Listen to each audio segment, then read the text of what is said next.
Hello and welcome to the channel. Now today we're going to talk about the perfect 5 fountain pen collection.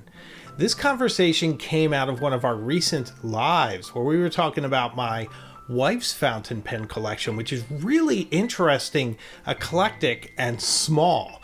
I'm going to show you that at the end of this video. So that inspired us to talk about which fountain pens would be perfect if you had to whittle them down to just like 5. Now this isn't as straightforward as you would think because your collection's very much interconnected. So if you were to pick, say, your 5 favorites, they could be the same type of fountain pen, really delicate or really fine writing, and then you might go on a trip or something and have the wrong pen. So when picking the perfect 5, you really have to think about how they all relate to each other.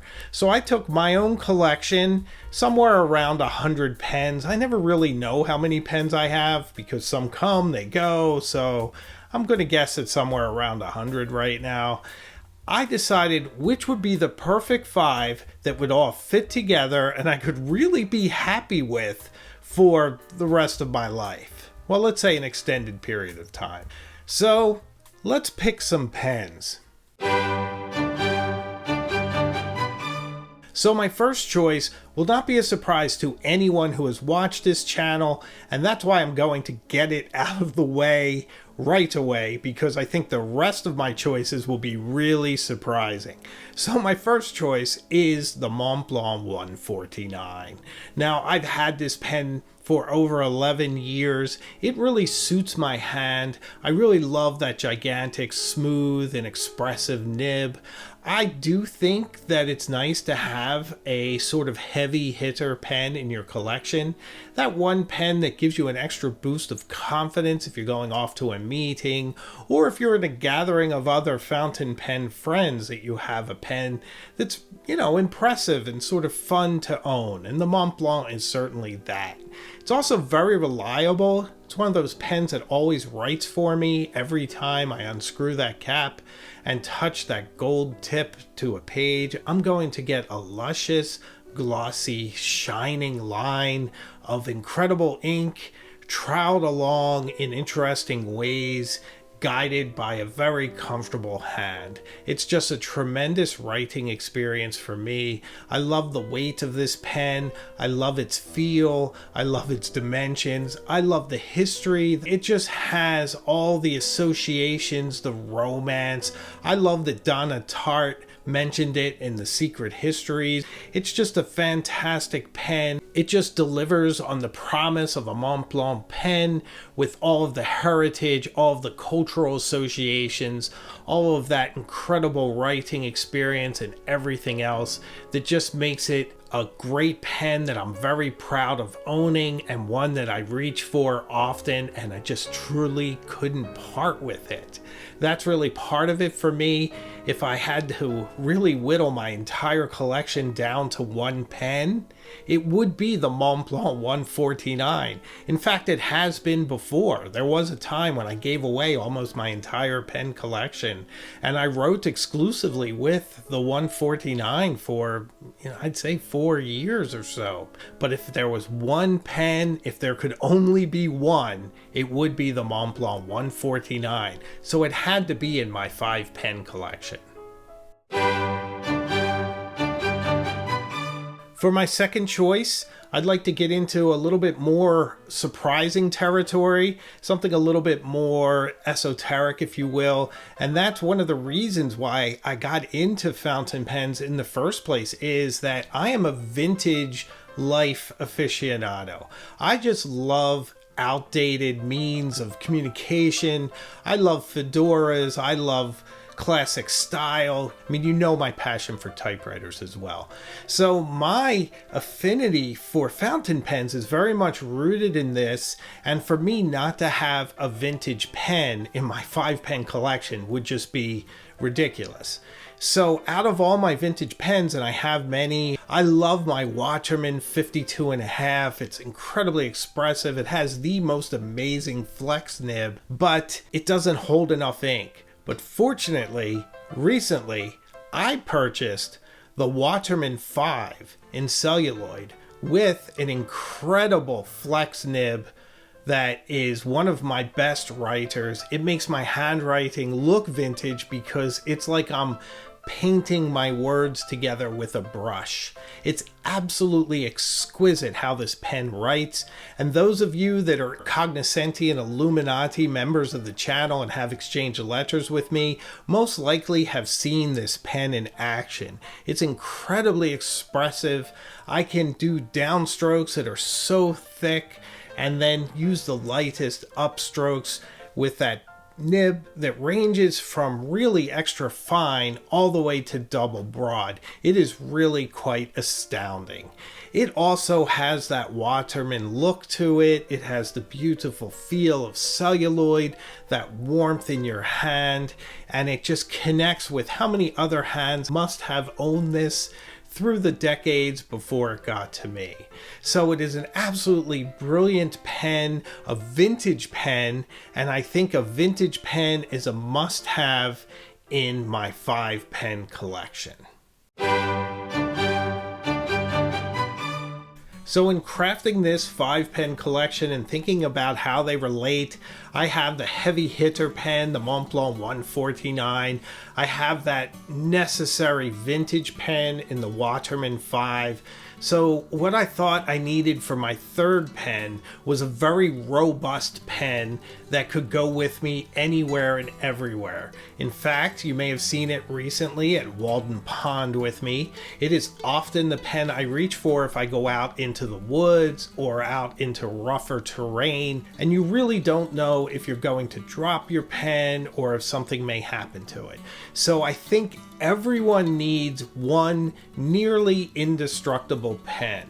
For this, I had some choices in my collection. I had the Schoen Design Pocket 6, which is very robust, but to be honest, it's kind of uninspired. It's basically a tube with a number 6 nib on it. It's nice that it's made out of copper, but it just doesn't really inspire me. I have the Kaweco Lilliput, which is a pen that's really always around me. It's like 3 feet from me right now. It's a very robust pen. It's very small. It would be fantastic, but how could I give up my beloved brass Kaweco Sport, which is the ultimate travel pen, but also the ultimate adventure pen. My particular iteration has Kaweco's calligraphy nib, which is a 1.1 millimeter stub. It's very expressive. It's very reliable. You get that incredible broad downstroke and that nice tapering, thinner upstroke as you use the stub nib. Absolutely brilliant, fun writing experience. It's a wetter nib. It's also easy to swap out. Kaweco nibs just unscrew. You can switch them around, which is very handy. The pen itself is robust. It screws together tightly. It assembles into a nice full-size pen. It's not as heavy as you would imagine being made of brass as it is, and it's very functional. It also tarnishes as you go, so the more you use it and the bit of abuse you put on it, the dings, the scratches, the tarnish, the dirt, all of that just adds to the character of this pen. I'm not one that likes to put faux patinas on my pen. All of the use and abuse of my pen is earned, and I'm very proud of that. And I'm sure it's only going to get more interesting as time goes by. So it is a fantastic pen. I think it fits into anyone's collection. And if you're certainly going to whittle your collection down to 5 necessary pens, well, it's hard to say that the Kaweco Brass Sport wouldn't be part of it. It's absolutely brilliant. Okay, so we have 5 spots, our first spot being taken by the 149, which is that special occasion pen, that heavy hitter pen. You're going to sign your mortgage, you take that. You're going to write a love letter to your spouse, maybe you use that. The second one is a vintage pen, which connects to my entire life, my heritage, my history, and that of the pen and pen world in general. That's the Waterman 5 in celluloid. The third is the ultimate travel and adventure pen, the toughest pen I know, which is the Kaweco Brass Sport. So now we need a pen that's just sort of an all-around, really reliable, absolutely brilliant pen. And this is where I really had trouble between my beloved TWSBIs, which I love. I have several TWSBIs and I thought of putting one in this spot, or the Lamy Safari, which is another absolutely brilliant pen. Now I had to go by the pens that I have and their iterations, and as much as I love my TWSBIs and I love how much ink they hold and I love how smooth and brilliant they are, I had to give this one to the Lamy Safari.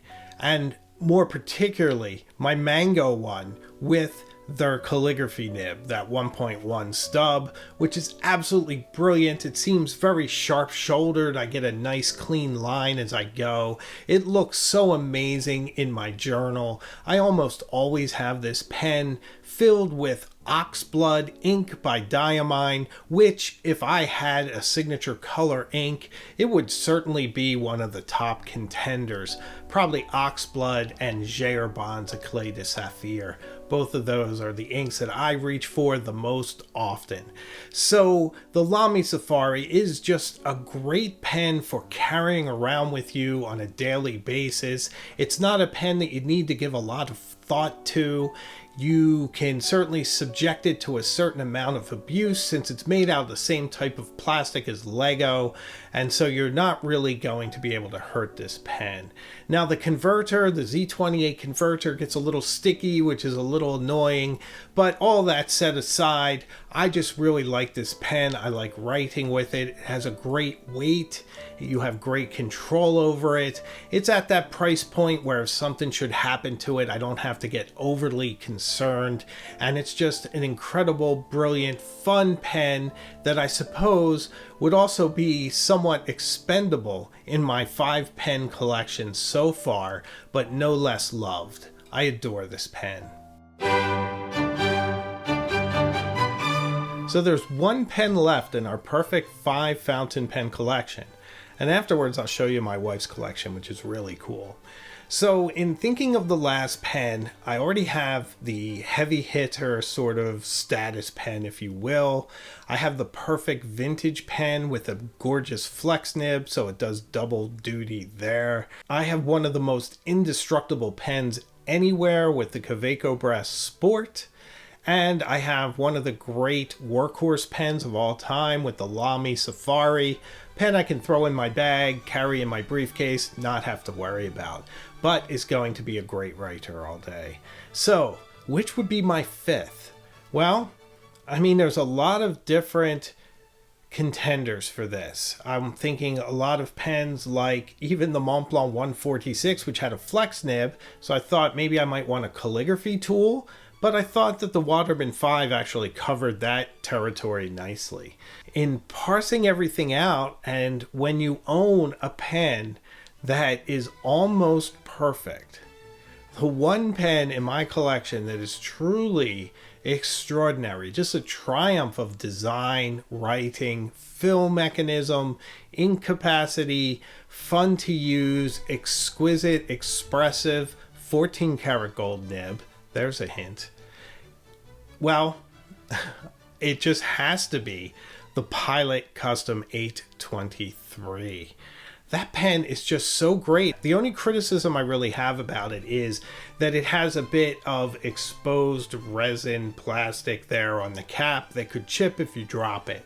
I sort of wish they put a metal ring around there to protect it, but the pen itself is absolutely gorgeous. Just an incredible writing experience. The Pilot medium nib is definitely on the finer side, and it just crafts lines that are so exquisite, so fun to drive along your page.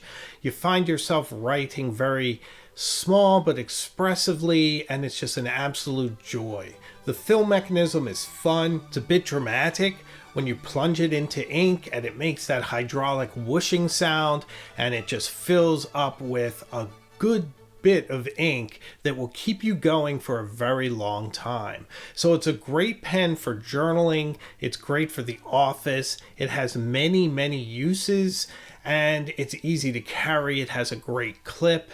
It's just a brilliant, perfect pen, and it would be hard to leave it out of a 5-pen collection because this pen just covers so many different spots.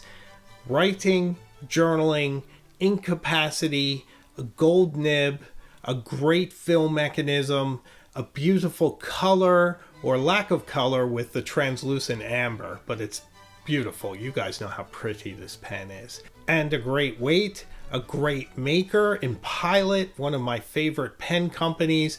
So it just fits in perfectly, and I think that just about does it for our perfect 5-pen collection. Now let's take a look at my wife's collection because it's really awesome. Okay, so I'm going to run through my wife's awesome pen collection. It's very small, but very good. So first off, she has my pink Pilot Kakuno. And it's actually sort of a travesty that she hasn't opened it yet. She liberated this from me as soon as it arrived in the house, but she's yet to use it. But a fantastic pen and a great choice on her part.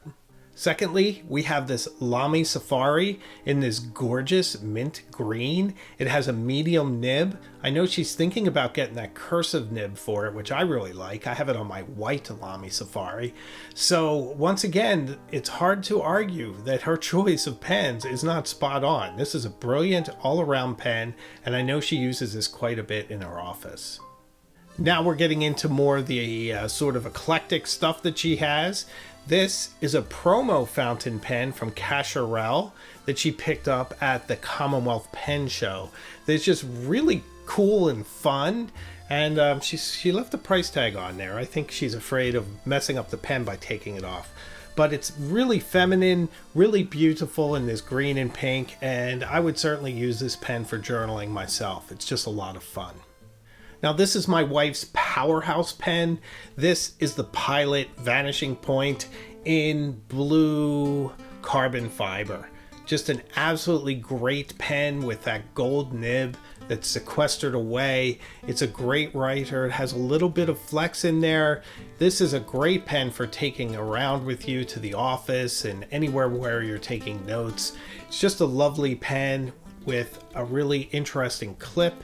Now that's the one downside. Make sure you like the clip. I actually bought this for her, so I think it's a really nice pen. We have 2 more to go. I'm saving the most interesting for last, although this next one is really pretty awesome. And that's the TWSBI VAC 700R Iris with a cursive italic nib that was custom ground by the good folks over at Pen Realm. They do a fantastic job with their custom grinds. I usually get mine ground there. Fantastic work. Well, I was really jealous of this pen for a very long time until finally Pen Realm restocked and I was able to get my own with my own grind. Hers has a bit more blue in the clip. And it's a lovely pen. I believe she has Yamabudo in here, which is a great ink color. Great choice. So an amazing pen, but let's get to the coolest one. Okay, so my wife's last pen is this really amazing Chinese pen that doesn't have any sort of mark on it. I've always assumed it's some type of hero pen. The only thing it says is if you go inside onto the converter, it says Beijing, China. There's no other mark on it that I can see after going over it with a loop, but it has this really lovely pen case that is fabric with really nice decoration. It looks almost like a letter C or like a paisley almost, but very nice case, really exquisite. The pen itself looks a bit like porcelain, and it's really interesting itself. It has, I believe, a phoenix on it and a dragon. So phoenix on the cap, a dragon on the body with this yellow porcelain-like decoration on metal. It's got a bit of weight to it. It's got a really interesting sort of Art Deco clip.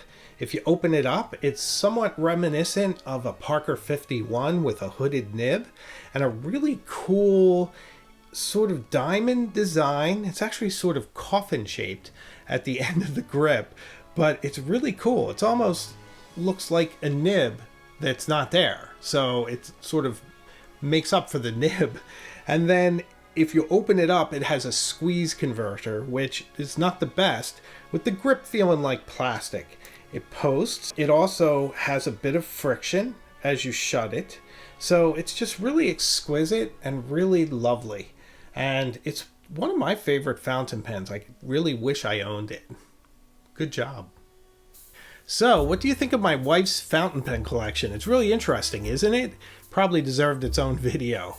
What do you think of my 5 choices for my perfect 5 fountain pen collection? Was I way off? Are there ones you thought would be on the list? Let me know in the comments. Also, let me know which 5 of yours you would choose. Now, if you've watched this video up to this point and you haven't subscribed, please do. It really helps a small channel like mine swimming against the current of the YouTube algorithm. It would really help me to get more notice, and I'd like to get to know you better. Also, if you'd like to join the channel, there's a join button right next to the subscribe button. It would be fantastic to have you. So I have a live show each Tuesday night at 8 p.m. Eastern Time, and I release a new video each week. So I promise we will see each other again very soon, further up the road. So take care.